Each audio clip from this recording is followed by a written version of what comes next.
ಎಲ್ಲರಿಗೂ ನಮಸ್ಕಾರ ಸ್ನೇಹಿತರೆ. ಐಸಿಸಿ T20 ವಿಶ್ವಕಪ್ 2026ರ ಸೂಪರ್ 8ನ ಮೊದಲನೇ ಪಂದ್ಯ ನಮ್ಮ ಭಾರತ ತಂಡ ಸೌತ್ ಆಫ್ರಿಕಾ ವಿರುದ್ಧ ಆಡ್ತಾ ಇದೆ. ಇನ್ನು ಈ ಪಂದ್ಯಕ್ಕಿಂತ ಮುಂಚೆ ಸೌತ್ ಆಫ್ರಿಕಾದ ಹೆಡ್ ಕೋಚ್ ಆಗಿರುವಂತಹ ಸುಕ್ರಿ ಕೋರ್ನಾಡ್ ಅವರು ಬಂದ್ಬಿಟ್ಟು ದಕ್ಷಿಣ ಆಫ್ರಿಕಾದ ಹೆಡ್ ಕೋಚ್ ಆಗಿರುವಂತಹ ಇವರು ಏನೆಲ್ಲ ಮಾತನಾಡಿದ್ದಾರೆ, ನಮ್ಮ ಟೀಮ್ ಇಂಡಿಯಾಗೆ ಒಂದು ಸ್ಟೇಟ್ಮೆಂಟ್ ಕೂಡ ಕೊಟ್ಟಿದ್ದಾರೆ. ಅಷ್ಟಕ್ಕೂ ಏನೆಲ್ಲ ಮಾತನಾಡಿದ್ದಾರೆ ಸುಕ್ರಿ ಕೋರ್ನಾಡ್ ಅವರು ಅಂತ ತಿಳ್ಕೊಂಬರೋಣ ಬನ್ನಿ. ಅದಕ್ಕಿಂತ ಮುಂಚೆ ನೀವೇನಾದ್ರೂ ಟೀಮ್ ಇಂಡಿಯಾದ ಅಭಿಮಾನಿಯಾಗಿದ್ದಲ್ಲಿ ಈ ವಿಡಿಯೋಗೆ ಒಂದು ಲೈಕ್ ಕೊಟ್ಟು ನಮ್ಮ ಚಾನಲ್ ಅನ್ನ ಸಬ್ಸ್ಕ್ರೈಬ್ ಮಾಡ್ಕೊಳ್ಳಿ.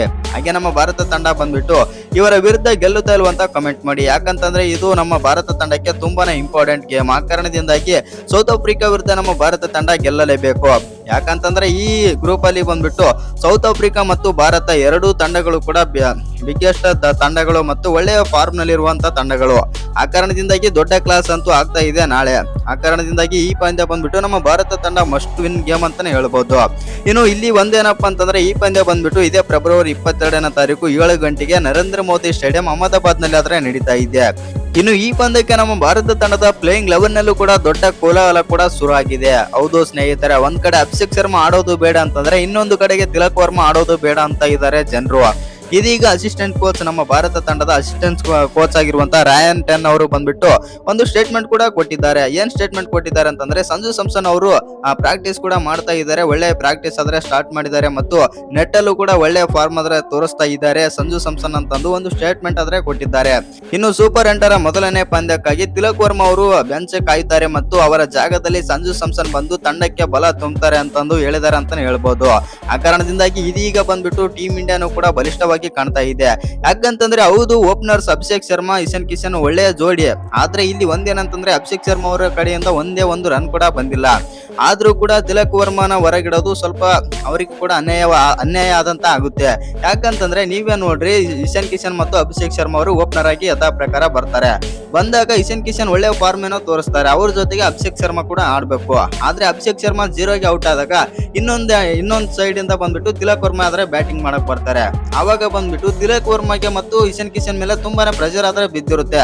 ಅದು ಜಸ್ಟ್ ಡಕ್ಔಟ್ ಆಗಿರ್ತಾರೆ ಅಭಿಷೇಕ್ ಶರ್ಮಾ, ಆವಾಗಲೇ ತಿಲಕ್ ವರ್ಮಾ ಕೂಡ ಬಂದಿರ್ತಾರೆ, ವಿಕೆಟ್ ಕೂಡ ನಿಂದಿರಿಸಬೇಕು. ಇನ್ನು ಪವರ್ ಪ್ಲೇ ನಲ್ಲಿ ರನ್ ಮಾಡೋ ಅಂತಂದ್ರೆ ಅವರಿಗೆ ತುಂಬಾನೇ ಪ್ರೆಷರ್ ಆದ್ರೆ ಬೀಳುತ್ತೆ. ಆ ಕಾರಣದಿಂದಾಗಿ ತಿಲಕ್ ವರ್ಮಾನು ಕೂಡ ನೋಡಿ ಆಡೋಕೆ ಹೋಗ್ತಾ ಇದ್ರು. ಆದ್ರೆ ಇದೀಗ ತಿಲಕ್ ವರ್ಮಾ ಜಾಗಕ್ಕೆ ಕುತ್ತು ಆದ್ರೆ ಬಂದಿದೆ. ಒಟ್ನಲ್ಲಿ ಹೇಳ್ಬೇಕಂತಂದ್ರೆ ತಿಲಕ್ ವರ್ಮಾ ಬಂದ್ಬಿಟ್ಟು ಸೌತ್ ಆಫ್ರಿಕಾ ವಿರುದ್ಧದ ಮೊದಲನೇ ಪಂದ್ಯಕ್ಕೆ ನಮ್ಮ ಭಾರತ ತಂಡ ಇವರನ್ನಾದ್ರೆ ಬೆಂಚ್ ಕಾಯಿಸ್ತಾರಂತ ಅಪ್ಡೇಟ್ ಆದ್ರೆ ಬಂದಿದೆ. ಇನ್ನು ಅಭಿಷೇಕ್ ಶರ್ಮಾ ಇಶಾನ್ ಕಿಶನ್ ಓಪನರೇ ಬರ್ತಾರೆ ಮತ್ತು ಯಥಾ ಪ್ರಕಾರ ಅಂತಂದು ಇದೀಗ ಅಪ್ಡೇಟ್ ಮತ್ತು ರೂಮರ್ಸ್ ಕಡೆಯಿಂದ ಬರ್ತಾ ಇದೆ. ಇನ್ನು ಇದೀಗ ಒಂದೇನಂತಂದ್ರೆ ತಿಲಕ್ ವರ್ಮಾ ಜಾಗದಲ್ಲಿ ನಂಬರ್ 3 ಅಲ್ಲಿ ಸಂಜು ಸ್ಯಾಮ್ಸನ್ ಆದ್ರೆ ಆಡ್ತಾರೆ ಅಂತ ಅಪ್ಡೇಟ್ ಆದ್ರೆ ಬರ್ತಾ ಇದೆ.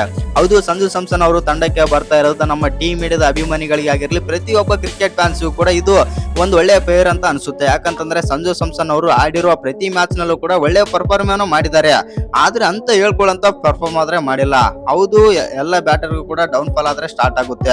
ಒಂದು ಟೈಮ್ ಆದ್ರೆ ಬರುತ್ತೆ, ಆ ಟೈಮ್ ನಲ್ಲಿ ಸಖತ್ತಾಗಿ ಆಡ್ತಾರೆ ಮತ್ತು ಇನ್ನೊಂದು ಟೈಮ್ ಅಲ್ಲಿ ಡೌನ್ ಕೂಡ ಸ್ಟಾರ್ಟ್ ಆಗಿರುತ್ತೆ. ಆದ್ರೂ ಕೂಡ ಬ್ಯಾಟರ್ ಸ್ವಲ್ಪ ಮುಂಜಾಗ್ರತೆ ಅಂತ ಆಡ್ಬೇಕಂತಾನೆ ಹೇಳ್ಬೋದು. ಒಂದೇನಪ್ಪ ಅಂತಂದ್ರೆ ಇದೀಗ ತಿಲಕ್ ವರ್ಮಾ ಜಾಗದಲ್ಲಿ ಸಂಜು ಸ್ಯಾಮ್ಸನ್ ಅವರು ಪ್ಲೇಯಿಂಗ್ 11 ನಲ್ಲಿ ಆದ್ರೆ ಬರ್ತಾ ಇದ್ದಾರೆ. ಒಟ್ನಲ್ಲಿ ಹೇಳ್ಬೇಕಂತಂದ್ರೆ ತಿಲಕ್ ವರ್ಮಾಗೆ ಇಲ್ಲಿ ಮೋಸ ಆದಂತೆ ಆಗುತ್ತೆ. ಅಲ್ಲಿ ಅಭಿಷೇಕ್ ಶರ್ಮಾ ಅವರು ಓಪನರ್ ಆಗಿ ಬಂದಿರ್ತಾರೆ, ಆವಾಗಲೇ ಡಕ್ಔಟ್ ಆಗಿರ್ತಾರೆ. ಇನ್ನೊಂದ್ ಕಡೆಗೆ ಇಶಾನ್ ಕಿಶನ್ ಗೆ ಸಪೋರ್ಟಿವ್ ಆಗಿ ನಿಲ್ಬೇಕು, ಅದೊಂದು ಹೇಳ್ತಾರೆ. ಮತ್ತೆ ಪವರ್ ಪ್ಲೇ ನಲ್ಲಿ ರನ್ ಮಾಡೋಕ್ಕೂ ಕೂಡ ಸಾಧ್ಯ ಆಗಲ್ಲ. ಯಾಕಂತಂದ್ರೆ ದೊಡ್ಡ ಮ್ಯಾಚ್ ಅಂತ ಬಂದಾಗ ಪ್ರೆಷರ್ ಕೂಡ ಇರುತ್ತೆ. ಆ ಕಾರಣದಿಂದಾಗಿ ತಿಲಕ್ ವರ್ಮಾ ಅವರು ವಿಕೆಟ್ ಆದ್ರೆ ನಿಲ್ಸೋಕೆ ಪ್ರಯತ್ನ ಮಾಡ್ತಿದ್ರು. ಆದ್ರೆ ಇದೀಗ ಬಂದ್ಬಿಟ್ಟು ಅವರ ಸ್ಲಾಟ್ ಗೆ ಆದ್ರೆ ಕುತ್ತಾದ್ರೆ ಬಂದಿದೆ. ಸಂಜು ಸ್ಯಾಮ್ಸನ್ ಗೆ ಚಾನ್ಸ್ ಕೊಡ್ತಾರೆ, ನೋಡೋಣ ಈ ಪಂದ್ಯದಲ್ಲಿ ಯಾವ ತರ ಆಡ್ತಾರೆ ಅಂತ. ಅದಕ್ಕಿಂತ ಮುಂಚೆ ಇದೀಗ ಸೌತ್ ಆಫ್ರಿಕಾದ ಹೆಡ್ ಕೋಚ್ ಆಗಿರುವಂತ ಸುಕ್ರಿ ಕೋರ್ನಾಡ್ ಅವರು ಬಂದ್ಬಿಟ್ಟು ನಮ್ಮ ಭಾರತದ ಬಗ್ಗೆ ಒಂದು ಸ್ಟೇಟ್ಮೆಂಟ್ ಆದ್ರೆ ಕೊಟ್ಟಿದ್ದಾರೆ. ಇನ್ನು ಸೌತ್ ಆಫ್ರಿಕಾದ ಹೆಡ್ ಕೋಚ್ ಈ ರೀತಿ ಆದ್ರೆ ಹೇಳಿದ್ದಾರೆ, ಟಾಪ್ ಟೀಮ್ ವಿರುದ್ಧ ಆಡುವಾಗ ಎಲ್ಲರೂ ಒತ್ತಡದ ಬಗ್ಗೆ ಮಾತಾಡುತ್ತಾರೆ.